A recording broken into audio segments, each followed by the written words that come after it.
সূরা দোহার মধ্যে এবার বলতেছে, আপনার আর আমার নবী রহমাতাল লিল আলামিন।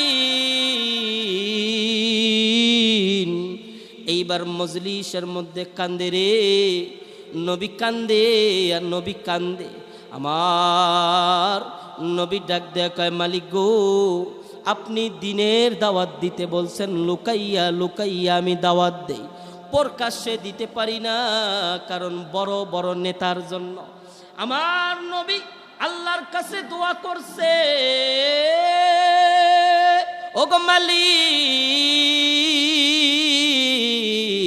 এই মক্কার মধ্যে দুইজন নাম হলো হযরতে ওমর, আর একজন সিল মারা জাহান্নামী, তার নাম হলো আবু জেহেল। আমার নবী দুই হাত তুলে দোয়া করছে, মালিক গো, এই দুইজন